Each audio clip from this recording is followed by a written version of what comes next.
اگلا سوال ہے، ہمارے چند سنی علماء اور واعظین حضرات آخر قاتلین حسین علیہ السلام کا دفاع کیوں کرتے ہیں؟ کیا اس کی وجہ یہ تو نہیں ہے کہ ان قاتلین میں جید صحابہ کی اولادیں بھی شامل ہیں؟ مثلا انس ابن مالک کا بیٹا سنان بن انس اور سعد بن ابی وقاص کا بیٹا عمر ابن سعد۔ علی بھائی کا اس حوالے سے کیا موقف ہے؟ میں تو اس سوال کے ساتھ اختلاف کرتا ہوں۔ ہمارے سنی علماء کبھی بھی قاتلین حسین کا دفاع نہیں کرتے، نعوذ باللہ۔ یہ ضرور ہے کہ وہ منہ چھپاتے پھرتے ہیں، وہ کہتے ہیں بس بتاؤ نا کہ کس نے کیا ہے۔ میرا خیال ہے ایون ناسبی بھی یہ جرت نہیں کرتے کہ وہ یہ کہیں کہ حسین ابن علی شہید نہیں ہے، وہ باغی تھے تو قتل ہوئے، نعوذ باللہ۔ ایسا نہیں ہے۔ سب سے زیادہ یعنی شیعہ کے خلاف کام کیا ہے نا اہل سنت میں، تو امام ابن تیمیہ نے کیا ہے۔ انہوں نے منہاج السنہ کتاب لکھی ہے، لیکن اس میں بھی آپ دیکھیں کہ وہ کہتے ہیں کہ ہم یزید کو عام دنیا دار بادشاہوں کی طرح بادشاہ مانتے ہیں، ہم اہل بیت سے محبت کرتے ہیں۔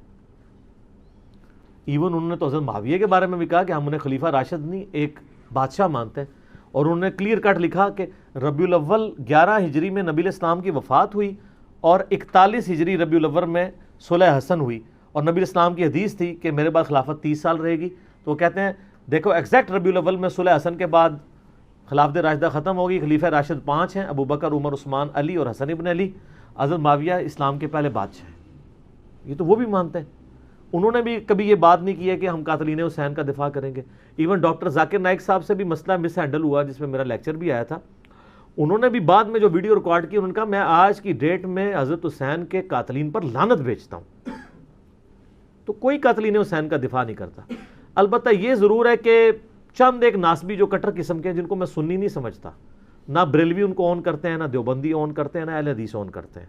ناسبیوں کا کوئی اوقات نہیں ہے کہ ان کو کسی پلیٹ فارم پہ کوئی اون کرے۔ ہمارے جیل میں ایک بہت بڑا ناسبی تھا، فیض عالم صدیقی، ایک مسجد میں اتنا عرصہ جمعہ اہل حدیث کی مسجد میں پڑھاتا رہا، لیکن آج اگر آپ اہل حدیث سے پوچھیں ان کو اون نہیں کرتے۔ چاند کوئی ضد میں کر لیں لادہ بات ہے، ادروائز وہ اون نہیں کرتے۔ شیخ زبیر علی زئی صاحب نے باقاعدہ اپنی کتاب فضائل صحابہ میں لکھ دیا کہ فیض عالم صدیقی اہل حدیث نہیں ہے، ان لوگوں نے لبادے اڑے ہوئے ہیں۔ بڑے سخت الفاظ انہوں نے لکھے تھے۔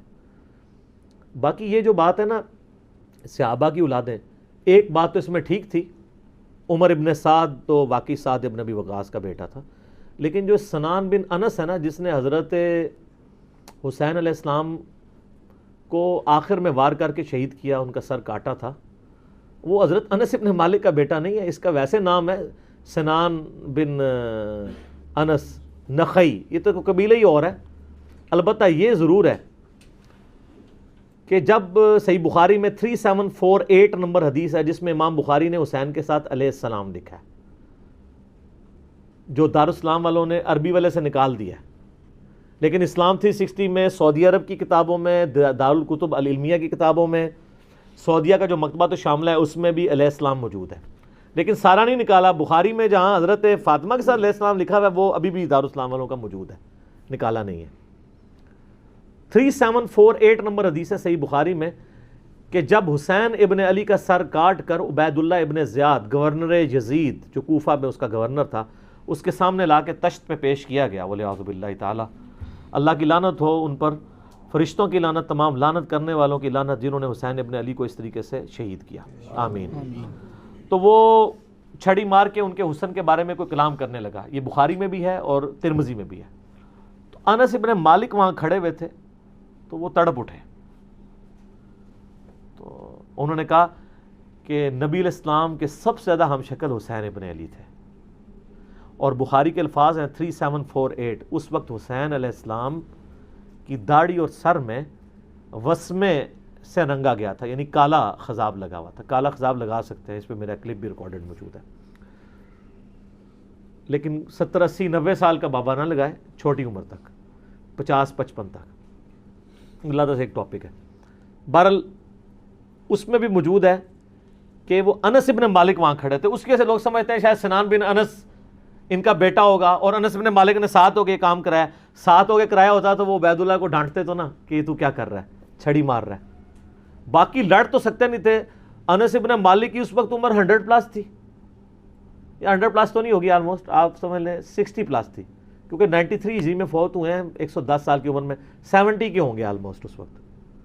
تو بیچارے دل میں ہی اس کو برائی کو برا سمجھ سکتے تھے، جتنا وہ کر سکتے تھے وہ کر دیا، ادروائز وہ مروا دیتے تھے۔ تو سنان بن انس، انس بن مالک کا بیٹا نہیں ہے۔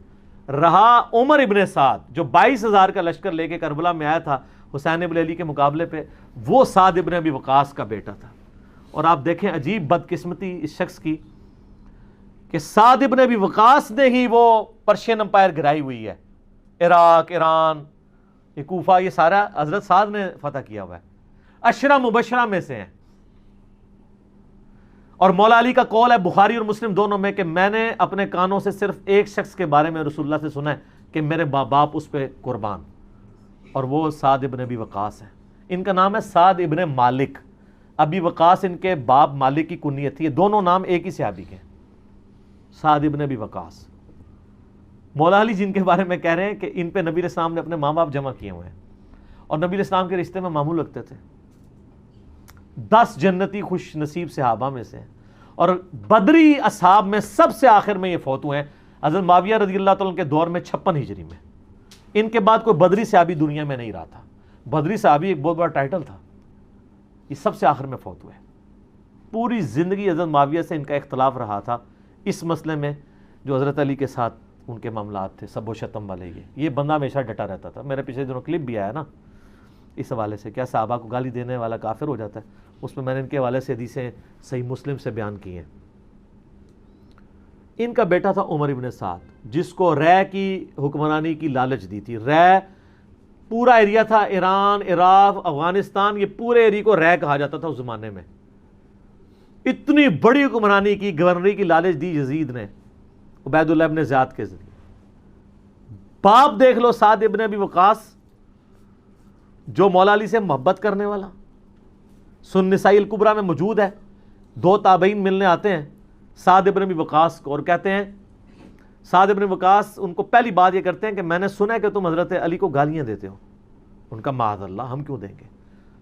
تو انہوں نے فرمایا یہ بنو امیہ کے لوگ اگر میرے سر پہ آرا بھی رکھتے ہیں اور میرے 2 ٹکڑے کرتے ہیں اور مجھے یہ کہیں کہ میں حضرت علی کے بارے میں کوئی نازیبا جملہ نکالوں، تو میں سعد کبھی بھی ان کے بارے میں کوئی جملہ نہیں نکالوں گا جو کچھ میں نے رسول اللہ سے علی ابن ابی طالب کی شان میں سن رکھا ہے.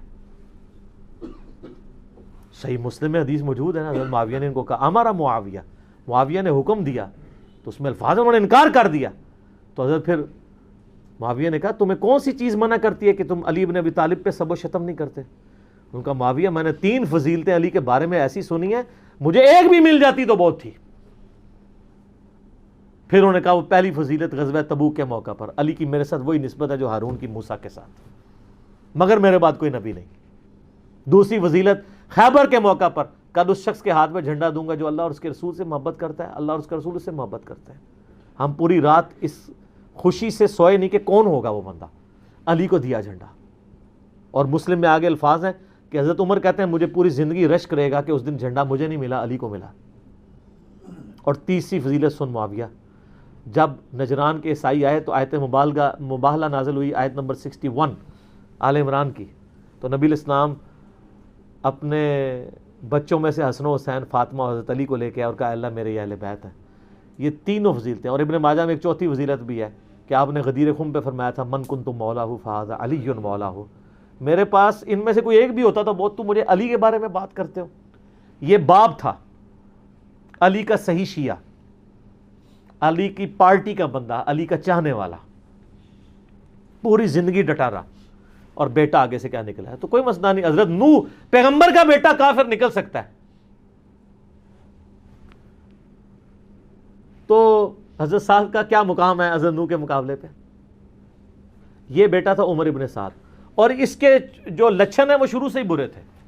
آپ مسلم شریف اٹھائیں نا، مسلم شریف میں بالکل اینڈ پہ نا آپ کو ایک چیپٹر ملے گا کتاب الزہد، دنیا سے نفرت پیدا کرنے والی حدیث ہے. اس میں انٹرنیشنل نمبر کے مطابق ایک حدیث ہے، یہ میں چونکہ مجھے یاد اس لیے میں نے کافی لوگوں کو بتائی ہے، 7432 صحیح مسلم میں. ابھی یہ کربلا ہوئی نہیں ہے، کچھ بھی نہیں ہوا. حضرت سعد ابن ابی وقاص بھی زندہ ہیں. تو سعد ابن ابی وقاص اپنے کھیتوں میں ہل چلا رہے ہوتے ہیں یا وہ بیج والا کام کر رہے ہوتے ہیں، تو ان کے ساتھی کہتے ہیں اتنے میں ان کا بیٹا سامنے سے آتا ہے. تو حضرت سعد جب اپنے بیٹے کو دیکھتے ہیں عمر ابن سعد کو، تو کہتے ہیں اے اللہ اس سوار کے شر سے میں تیری پناہ میں آتا ہوں. حضرت سعد کو پتا تھا اس بچے نے کیا کام ڈالنے ہیں. وہ اپنی زندگی میں اسی بیٹے کے شر سے اللہ کی پناہ مانگا کرتے تھے. کہتے ہیں جب وہ قریب آیا تو آتے اس نے کہا ابا جی لوگوں نے تو حکومت بانٹ دی, کوئی گورنر بن گیا, کوئی بن گیا, تسی ایتھے بیٹھے جناب حلوائی پہ کر دیو. ہائے ہائے ہائے. تو حضرت سعد بن وقاص نے اس کے عمر ابن سعد کے نا سینے پہ نا گھونسا مارا اور کہا کہ اللہ تعالیٰ کو پرہیزگار بندہ پسند ہے جو گمنامی کی زندگی میں مر جائے, جسے کوئی جانتا نہ ہو. تو یعنی وہ انہوں نے ایک گوشہ نشینی کی زندگی اختیار کر لی تھی. تو ان کو پہلے ہی لیکن اس نے اپنے باپ کی نصیحت نہیں پکڑی, یہ پھر یزید کی لالچ میں آ گیا. اور پھر آپ دیکھ لیں جو کچھ اس نے, آج تک لوگ لانتیں بھیج رہے ہیں. باپ کو لوگ رضی اللہ عنہ کہہ رہے ہیں. آپ شیعہ سے پوچھ لیں سعد بن وقاص کی کتنی وہ عزت کرتے ہیں. میں ابھی کل ایک کلپ وہ ایک شیعہ عالم تھے سید جواد نقوی صاحب کا سن رہا تھا, تو وہ اتنی تعریفی کلمات کہہ رہے تھے اور بتا رہے تھے کہ بھئی بیٹا یہ نکلا اور باپ کو دیکھیں, باپ نے ایران فتح کیا تھا, دوسری بڑی سپر پاور گرائی تھی, اور بیٹا آگے سے کیا نکلا. اچھا آپ دیکھ لیں کہ دین ایفرٹ کا نام ہے, یہ نہیں ہے کہ یہ وراثت میں ٹرانسفر ہو. انبیاء کی وراثت میں ٹرانسفر نہیں ہوئی ہے تو اور کس میں ہونی ہے. تو اس لیے ہم قطعاً نہیں کرتے, اور اہل سنت کے ہاں کوئی بھی نہیں ہے. مفتی منیب صاحب نے اگلے دنوں ایک مس ہینڈل کیا تھا معاملہ, تو پھر بعد میں پورا پرچہ پڑھ کے سنایا انہوں نے. اس پرچے میں تو آلموسٹ انہوں نے یزید کو کافر ہی کہہ دیا ہے, اور پہلے کہہ رہے تھے کہ جی وہ یہ پتہ نہیں کیا, مطلب یہ لوگ ان کے مفادات ہوتے ہیں اپنے. بہرحال جب ان کے سر پہ پڑتی ہے پھر یہ صحیح بات کہتے ہیں, جب سر پہ نہیں پڑتی تو پھر اور باتیں کرتے ہیں فیم حاصل کرنے کے لیے, الٹا بدنامی ہوتی ہے. ٹھیک ہوگا جی. جزاک اللہ. اگلا سوال ہے, بنی اسرائیل کی ہسٹری میں تابوت سکینہ کو بڑی اہمیت حاصل ہے, یہاں تک کہ آج بھی اس کی تلاش میں اسرائیل والے کھدائی کرواتے رہتے ہیں, جس کے بعد مسجد اقصیٰ کی بنیادیں بھی کمزور پڑ چکی ہیں. آخر اس تابوت میں کیا خاص چیز ہے جس کی تلاش ہے؟ اس تابوت کے ساتھ اسی طرح کی عقیدت وابستہ ہے جیوز کی, جس طرح کی ہماری عقیدت نبی صلی اللہ علیہ وآلہ وسلم کے تبرکات کے ساتھ ہے. تابوت سکینہ میں سیدنا موسیٰ علی نبینا و علیہ الصلاۃ والسلام اور سیدنا ہارون علی نبینا و علیہ الصلاۃ والسلام کے تبرکات موجود ہیں. یعنی عصا موسوی یہ جو وہ کلیم کرتے ہیں, اسی طریقے سے ان کا جبہ مبارک, تورات کی تختیاں جو اللہ تعالیٰ نے دی تھیں کوہ طور پہ ان کو, وہ یہ کلیم کرتے ہیں یہ ساری چیزیں تابوت سکینہ میں موجود ہیں. سکینہ یعنی دل کو سکون دینے والی تابوت, ایک ایسا بکسا بڑا سا جس میں ان کے دل کے سکون والی چیزیں موجود ہیں. ہمارے لیے یہ امپورٹنٹ اس لیے بھی ہو جاتا ہے کہ قرآن حکیم میں تابوت سکینہ کا ذکر آیا ہے. تو ظاہر ہے کہ اگر بنی اسرائیل کی ہسٹری کی کسی بات کو قرآن بیان کر رہا ہے اور اس کو منوان اسی امپورٹنس کے ساتھ بیان کر رہا ہے, تو پھر وہ پھینکنے والی بات تو نہیں ہے. تابوت سکینہ کا ڈیٹیل ذکر جو ہے وہ آپ کو سورۃ البقرہ کے اندر پارہ نمبر 2 کے بالکل اینڈ میں ملے گا. بنی اسرائیل کی ہسٹری کے پوائنٹ آف ویو سے میں آیات آپ کو بتا دیتا ہوں. اصل میں بنی اسرائیل کے بارے میں سورہ بنی اسرائیل کے سٹارٹ میں ہے کہ اللہ تعالیٰ نے ان پر 2 عروج اور 2 زوال بھیجے تھے. ان کا جو پہلا عروج ہے نا وہ حضرت طالوت علیہ السلام کے ذریعہ ہے,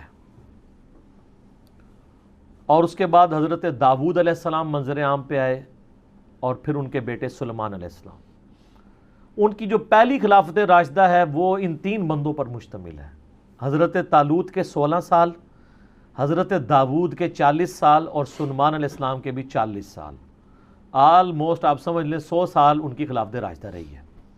ان کا وہ پہلا عروج تھا. اس میں میرا مسئلہ نمبر 127A ڈیٹیل سے ریکارڈڈ موجود ہے. اس کا آغاز کہاں سے ہوا کہ جو وقت کے پیغمبر تھے سموئیل, ان کا نام قرآن میں نہیں ہے لیکن تورات میں ہمیں ملتا ہے. ان کو بنی اسرائیل نے کہا کہ ہم کافروں کے ہاتھوں پٹ رہے ہیں, آپ ہمارے لیے کوئی ایسا سپہ سالار مقرر کریں کہ اس کے نیچے ہم جہاد کریں اور ہم کافروں سے یروشلم اور شام کی حکومت واپس چھینیں, ہمارے آباء و اجداد کا وہ مسکن ہے. یہ پورے کا پورا واقعہ سورۃ البقرہ میں پارہ نمبر 2 کے بالکل آخری 2 صفحے پڑھیں نا, پارہ نمبر 2 کے آخری 2 صفحے, جہاں سے تیسرا پارہ شروع ہوتا ہے اس سے پہلے والے, وہ سٹارٹ ہی اس سے ہوتا ہے. اب میں وہ ساری آیات پڑھ کے اگر بیان کروں گا تو آدھا پونا گھنٹہ لگ جائے گا. اصل میں جو چیز ہے وہ تابوت سکینہ والی ہے, وہ میں آپ کو بتا دوں گا.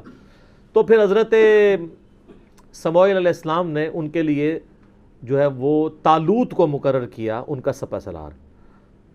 حالانکہ انہوں نے پہلے کہا تھا کہ جب میں سپہ سالار مقرر کروں پھر آپ نے اختلاف نہیں کرنا. وہی ہوا, انہوں نے کہا کہ یہ ایک عام سا آدمی ہے, غریب آدمی ہے, اس کا اونچا سٹیٹس نہیں ہے. تو انہوں نے کہا کہ اللہ تعالیٰ نے اسے علم اور جسم میں طاقتور بھی تھا اور علم بھی تھا, تم پہ فوقیت دی ہے. اللہ تعالیٰ نے یہ تو نہیں دیکھنا بھی کون اونچی نسل کا ہے, اللہ کے لیے تو سارے برابر ہیں. تو اس وقت پھر اللہ تعالیٰ نے وحی کے ذریعے حضرت سموئیل علیہ السلام کو ایک چیز بتائی تھی جس کی وجہ سے بنی اسرائیل کو صبر آ سکتا تھا, اور وہ یہ ہے جب انہوں نے اختلاف کیا انہوں نے علمی دلائل تو رکھے لیکن یہ کہاں سے یہ لوگ ماننے والے بنی اسرائیل. تو وہ اللہ تعالیٰ نے سورۃ البقرہ کی آیت نمبر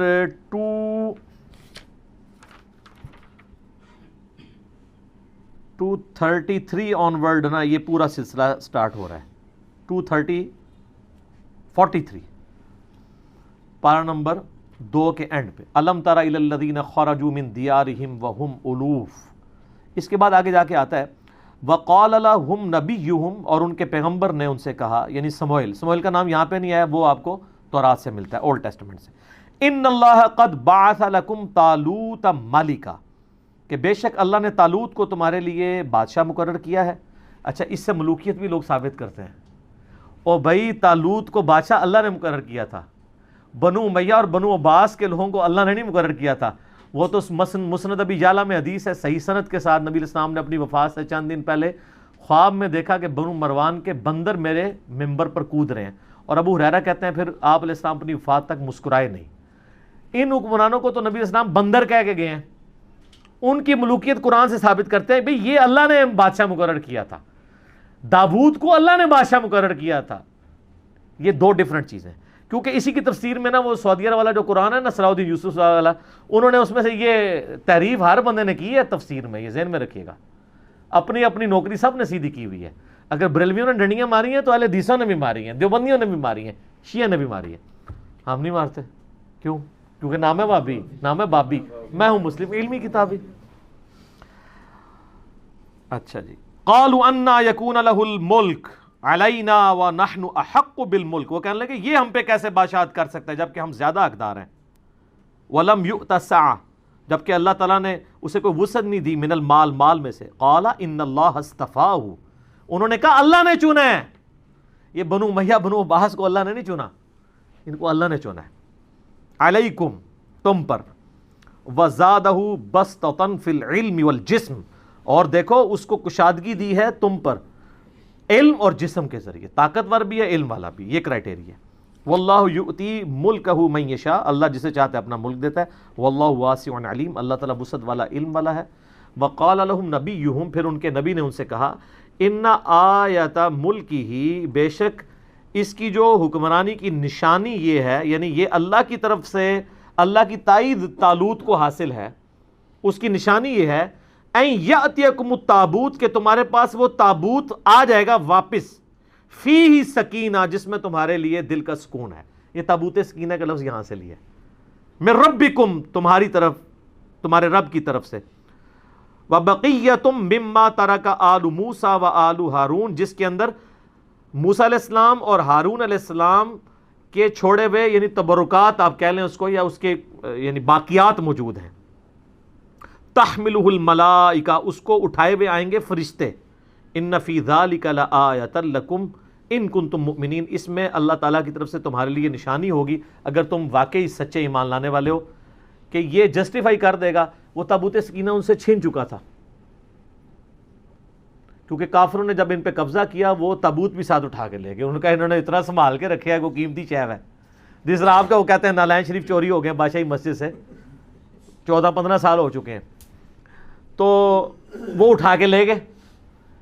اب اللہ تعالیٰ نے نشانی ظاہر کرنی تھی تو وہاں پہ اللہ کا کرنا کیا ہوا, یہ آپ کو ڈیٹیلز پھر اسرائیلی روایتوں میں ملیں گے. وہاں پہ کافروں کے ہاں طاعون کا مرض, پلیگ کی وبا پھیل گئی, طاعون کی, اس میں لاکھوں لوگ مرتے تھے. تو ان کو ان کے بڑے بزرگوں نے, نجومیوں نے، انہوں نے کہا کہ یار یہ جو تم لوگ تابوت اٹھا کے لے آئے ہو نا، اس کی نوست پڑی ہے تم پہ، تو اس کو تابوت کو نا اس سے جان چھڑاؤ، یہ اس کی وجہ سے یہاں پہ طاعون کا مرض پھیلا ہے۔ تو انہوں نے ایک بڑا سا گڈھا لیا، اس کے آگے 2 بڑے بیل باندھے، اس پہ وہ بڑا سا وہ تابوت رکھا، اور یہ 10 کمانڈمنٹس فلم بنی ہوئی ہے ہالی ووڈ کی، انہوں نے اس میں فلمائی ہوئی چیزیں، اس کے اوپر انہوں نے اس کو لاد کے ہانک دیا، اور وہ جناب وہ اب بیلوں کو ساتھ انہوں نے بندہ شندہ اٹیچ کر دیا، بعد میں وہ بیل بھی انہوں نے چھڑوا کے ایک جگہ پہ اس کو کر دیا۔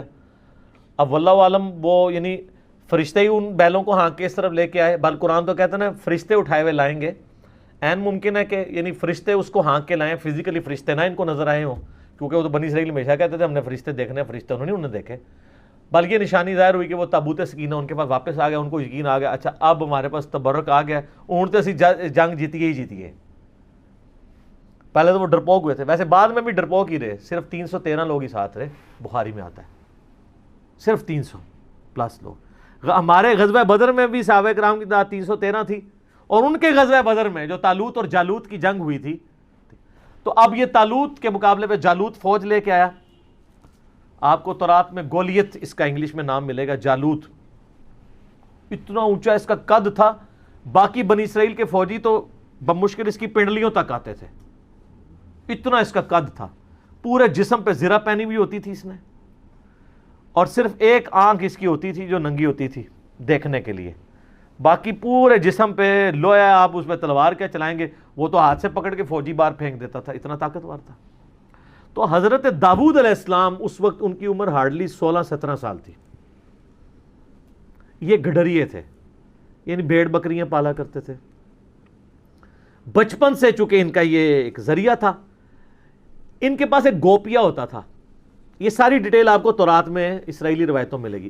گوپیا اس طرح ہوتا تھا کہ جیسے آپ یہ گلیل ہوتی ہے نا، اس میں آپ یوں پھینکتے ہیں، ایک گوپیا ہوتا ہے کہ آپ ایک چمڑے کا ایک سمجھ لیں دستانہ بنا ہوا، جس کے دوسرے اینڈ کے اوپر ایک رسی، اس میں وہ پتھر ڈال کے نا اس دستانے کو یوں گھماتے تھے نا، پھر یوں کر کے پھینکتے تھے نا، تو ان کا نشانہ اتنا پکا تھا کہ وہ شیروں کے جبڑے توڑ دیتے تھے اپنی بکریوں کی حفاظت کرنے کے لیے، شیروں کا شکار کرتے تھے۔ حضرت داؤد علیہ السلام 16 سال عمر تھی۔ اچھا، تو اب ظاہر مسلمان خوف کھا گئے اتنی بڑی بلا سامنے دیکھ کے، تو حضرت داؤد علیہ السلام نے کہا اس کو میں قابو کروں گا۔ حضرت داؤد علیہ السلام ایک اونچے مقام پہ کسی پہاڑی یا کوئی ٹیلا تھا اس پہ چڑھ گئے، اور انہوں نے اپنا گوپیا یوں گھمایا، آپ نشانہ دیکھیں وہ ایک ہی آنکھ کھلی ہوئی تھی، اس آنکھ سے اس کے دماغ کے اندر وہ چلا گیا، اور وہ گولیت وہیں پہ مر گیا۔ جالوت، یہ قرآن میں اس کا ذکر بھی ہے نا، وہ جیسے ہی مرا تو وہ کانفیڈنس لوز، بلکہ اس میں الفاظ بھی ہیں تورات میں، حضرت داؤد علیہ السلام نے کہا اس نامختون کو میں دیکھتا ہوں، یعنی بنی اسرائیل جو ہے نا، وہ جو جنٹائلز ہیں نا ادر دین بنی اسرائیل، ان کو نامختون کہتے تھے، یہ ختنے نہیں کرواتے، ہم ابراہیمی ہم ختنے کرواتے ہیں، تو کافروں کو نامختون کہتے تھے، کہتے میں اس نامختون کو دیکھتا ہوں۔ پھر اس میں اب آپ دیکھیں نا، اس میں اللہ تعالیٰ نے ذکر بھی کیا ہے نا، انہی آیات میں آگے چل کے آتا ہے کہ اللہ تبارک و تعالیٰ نے کس طریقے سے وَقَتَلَ دَاوُودَ جالوت، قتل کر دیا داود نے جالوت کو، وَآتَاهُ اللَّهُ الْمُلْكَ وَالْحِكْمَةَ، تو اللہ نے ان کو بادشاہت اور حکمت، وَعَلَّمَهُ مِمَّا يَشَاءُ، اور اپنے علم میں سے جو چاہا سکھا دیا۔ یعنی پھر حضرت داؤد علیہ السلام منظر عام پہ آ گئے، وہ تو پھر سمجھ لیں آپ مین آف دا میچ قرار پائے نا اس پوری جنگ کے۔ تو پھر حضرت جو طالوت تھے، جو آرمی چیف تھے، انہوں نے اپنی بیٹی کی شادی کر دی حضرت داود کے ساتھ۔ 16 سال تک حضرت طالوت پھر مسلمانوں کے حکمران رہے، جب وہ فوت ہوئے تو ان کے سکسیسر پھر بنے حضرت انہی ساری چیزوں کو تو وہ پلی لیتے ہیں نا شیعہ بھی، وہ کہتے ہیں اگر حضرت طالوت کا داماد جو ہے وہ سکسیسر بنا ہے تو مولا علی کو بھی بننا چاہیے تھا۔ دوسری وہ دلیل اس سے لیتے ہیں کہ دیکھیں قرآن نے کرائٹیریا بتایا ہے کہ کرائٹیریا کسی بندے کا عمر میں بڑا ہونا نہیں ہے، علم اور جسم میں، تو وہ کہتے ہیں حضرت علی بہادری میں بھی باقی صحابہ سے زیادہ تھے اور علم میں بھی زیادہ تھے، تو حضرت علی کا حق بنتا تھا۔ یعنی وہ دلائل قرآن سے بھی پکڑتے ہیں، یہ میں نے ضمناً ذکر کیا، میں اب اس ٹاپک کو اناٹینڈڈ چھوڑ رہا ہوں۔ تو وہ سیم یہ والی آیات ہی پڑھ رہے ہوتے ہیں۔ تو حضرت طالوت کے داماد حضرت داؤد علیہ السلام، پھر وہ 40 سال مسلمانوں کے حکمران رہے، پھر ان کا بیٹا آگے سے حضرت سلیمان ابن داود، وہ 40 سال مسلمانوں کے حکمران رہے اس وقت، یعنی جو مسلمان تھے۔ تو اس میں یہ وہ تابوت سکینہ کا ذکر ہے. باقی ظاہر تبرکات سے ہمیشہ سے انسانوں کو عقیدت رہی ہے, اور یہ تبرکات کی عقیدت کو بری چیز نہیں ہے اگر وہ جینون ہو. یہ صحیح وسیلہ شخصی ہیں, یہ بات یاد رکھیے گا, یہ صحیح وسیلہ شخصی ہے. صحیح بخاری کے اندر حدیث ہے نا کہ ام سلمہ کے پاس کچھ اصحاب آئے تو انہوں نے ان کے پاس آبزرو کیا کہ محلے والے ان کے پاس برتن پانی کے بھیجتے ہیں.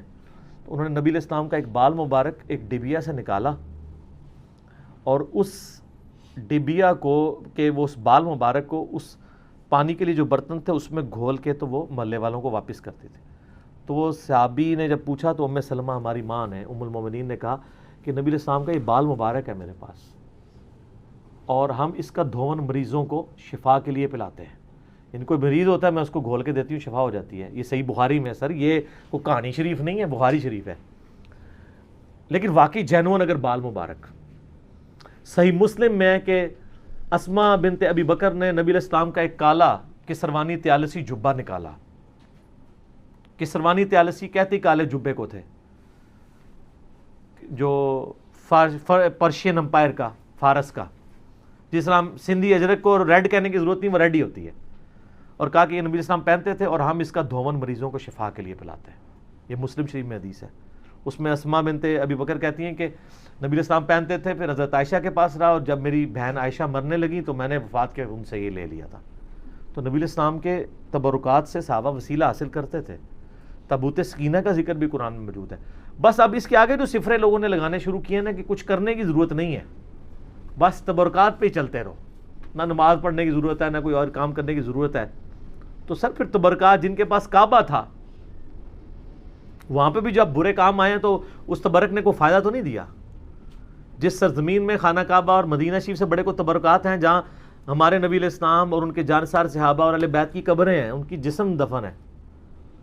آپ دیکھ رہے ہیں وہاں پہ, کل میں وہ ٹی وی پہ دیکھ رہا تھا, اور رات فتح علی نے بھی, اور وہ خبروں میں سن رہا تھا, اور پتہ نہیں کون کون سے آپ کے موسیقار وہاں پہ جا کے وہ جو ہے وہ راتیں لوگوں کی برباد کر رہے ہیں. ادھر جا کے وہاں پہ کلب کھل گئے ہیں, سب کچھ ہونا شروع ہو گیا. تو وہ برکتوں کا تو کوئی فائدہ نہیں, دنیا پہ قدر ایفٹ ہے. برے کام کریں گے نتائج آخرت میں بھگتیں گے, دنیا میں بھگتے نہ بھگتے. دنیا میں اللہ نے آپ کے ذمہ کیا کہ آپ نے دین کو اسٹیبلش کرنا ہے. تو تبرکات کا فائدہ تبھی ہے جب کرتوت بھی ٹھیک ہوں, ورنہ تبرکات سے کچھ بھی نہیں ہوگا. ہاں کرتوت ٹھیک ہوں, تبرکات کا وسیلہ ضرور بھی پیش کریں آپ, اس کا فائدہ ہوتا ہے. لیکن جو جعلی تبرکات ہیں نا سر, ہم ان کو نہیں مانتے. یہاں تو نبی علیہ السلام کو چھوڑتے ہی انہوں نے بزرگوں کے تبرکات بنائے ہوئے ہیں.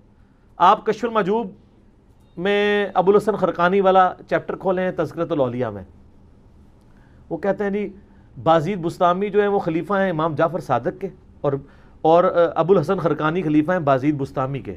اور کہتے ہیں محمود غزنوی نے جب یہاں پہ حملہ کیا تو وہ اس کے حملے ناکام ہوتے تھے, تو ابو الحسن خرقانی کا کرتا اس کے پاس موجود تھا. ایک دن اس نے کرتا پکڑ کے اس کرتے کے وسیلے سے دعا کی تو محمود غزنوی کو فتح ہو گئی. سبحان اللہ.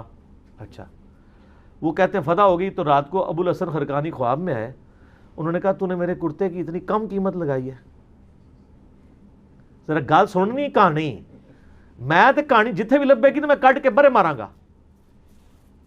یہ بریلوی دیوبندی دونوں تذکرۃ الاولیاء چھاپ رہے ہیں, نقشبند سلسلے کے بابا جی ہیں ابو الحسن خرقانی, بازید کے خلیفہ.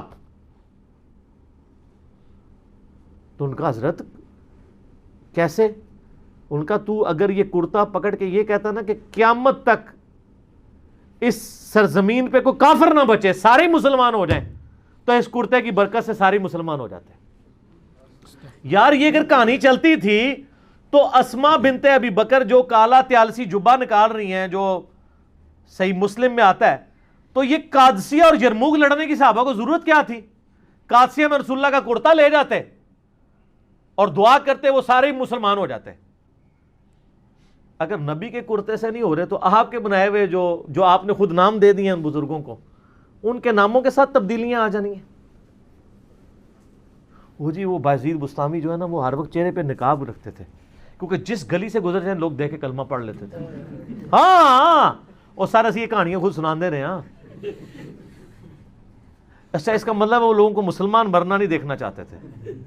اچھا میں پوچھتا ہوں اللہ کے نبی کو بچپن سے لے کے جوانی کی عمر تک ابو لہب نے ابو جہل نے دیکھا ہے, انہوں نے تو کلمہ کو نہیں پڑھا. جس بندے کی پرائمری رسپانسبلٹی تھی کلمہ پڑھانے کی, اس کو دیکھ کے تو کلمہ نہیں کسی نے پڑھا. دعوت کا کام ہے نا, دنیا بقدر ایفٹ ہے. وہ جی وہ ایک فلاں بزرگ, یہ تو کئی بزرگوں کے بارے میں, ایک ان پڑھ بندہ چلا گیا, انہوں نے کہا جی میرے پیچھے نماز پڑھنا, دائیں طرف سلام پھیرا, سارے حافظ ہو گئے, بائیں والے سارے ناظرہ ہو گئے. نبی علیہ السلام نے تو اصحاب صفہ 155 ان کی تیاری کرواتے تھے, آپ بھی کہتے میرے پیچھے نیت کرو, سجے پاسے سارے حافظ, کھبے پاسے سارے ناظرہ. مسند احمد میں آتا ہے غزوہ بدر کے قیدی چھوڑنے کا جو معاوضہ تھا وہ 10 مسلمانوں کو لکھنا پڑھنا سکھانا تھا. تو سجے پاسے سلام کھبے پاسے سلام کیوں نہیں پھیرا؟ سب کہانی ہے. اور میں دعوے سے کہتا ہوں جن بزرگوں کے بارے میں دعویٰ کر رہے ہیں ان کو خود بھی نماز نہیں صحیح آتی. میں نے کئی لوگوں کی نماز سنی ہے, نماز تجوید کے ساتھ یہ لوگ نہیں جانتے ہیں. میں نے ایک پیر کی نماز سنی, 60 سال عمر, اس کے کئی مرید, السلام علیکہ ایھا النبی وہ پڑھ رہا تھا, بچپن میں یاد کی ہوئی چل رہا ہے. ابھی تو میں وہ عین ذال ضاد حا خا وہ اس کے فرق کی تو بات ہی نہیں کر رہا. وہ تو کسی پیر نو آندا ہی نہیں, نہ وہ کسی مرید نو آندا ہے. میرے پاس کئی لوگ ہیں ہمارے حضرت صاحب کے بیعت, میں نے کہا آپ کے حضرت صاحب مجھے نماز تجوید سے سکھا دینا, نماز تجوید سے سنا دیں جو خود پڑھتے ہیں, اور صبح شام کے نبی علیہ السلام کے اذکار اور فرض نماز کے بعد کے اذکار زبانی نہیں دیکھ کے پڑھ کے بتا دیں. اٹکنا نہیں ہے. ترجمہ تو میں نے نہیں سننا, ترجمہ تو بالکل ہی نہیں آتا ہوگا. ویسے تو ترجمہ بھی سننا چاہیے کیونکہ ان کا تو دعویٰ ہے کہ ہم رسول اللہ تک پہنچے ہوئے ہیں, تو ان کو پتا ہوگا یہ کیا دعائیں مانگ رہے ہیں. یہ عربی نہیں صحیح پڑھ سکتے, پرونونس نہیں کر سکتے. میں ترجمے والی بات ہی نہیں کرتا, ترجمے والا مسئلہ کوئی اتنا بڑا نہیں ہے. اتنی عربی ایک مسلمان کو سیکھنی چاہیے پرونونس صحیح کر سکے. مطلب تو ظاہر علماء نے اتنی محنت کی ہے, آپ جتنی مرضی کر لیں. ایک بریلوی جتنا بڑا مرضی عالم ہو وہ یہ دعویٰ کر سکتا ہے کہ میں قرآن کا ترجمہ احمد صاحب بریلوی سے بہتر کر سکتا ہوں. بتائیں تو پھر ٹھیک ہے, احمد صاحب بریلوی نے ترجمہ کیا, آپ پڑھیں. مجھے کہتے ہیں لوگوں کو جو ہے عربی سیکھنے سے روکتا ہے, میں کب روکتا ہوں؟ میں کہتا ہوں عربی ضرور سیکھیں, لیکن الٹیمیٹلی جب آپ عربی سیکھ کے ترجمہ کریں گے بھی نا, آپ کے ترجمے کو کسی نے نہیں ماننا. تو آپ دوبارہ سے ویل انوینٹ نہ کریں, پہیہ ایجاد نہ کریں, پہیے بک رہے ہیں آپ لیں. کوئی دو بندی بڑے سے بڑا مفتی آج کا جرت کرے گا کہ میرا ترجمہ اشرف علی تھانوی سے بہتر ہے, تو آپ اشرف علی تھانوی صاحب کا ترجمہ اردو والا لیں اور پڑھیں, اس پہ عمل کریں. ہم تو کہتے ہیں علماء سے ہی پوچھ کے چلیں. ہم کب کہتے ہیں اپنے ترجمے خود کریں؟ یہی پلیٹ فارم ہے جو واحد پلیٹ فارم ہے جو کہتا ہے بریلوی ہو تو احمد صاحب بریلوی کا ترجمہ پڑھ لو, جو بندی ہو تو چلو اپنے اشرف علی تھانوی کا پڑھ لو, اہل حدیث ہو تو جناح گڑھی کا پڑھ لو, شیعہ ہو تو سید فرمان علی شاہ صاحب کا پڑھ لو, اور اگر سادہ سے مسلمان ہو مودودی صاحب کا پڑھ لو, فتح محمد جلندری کا پڑھ لو, اور پڑھو صحیح. ٹھیک ہو گیا.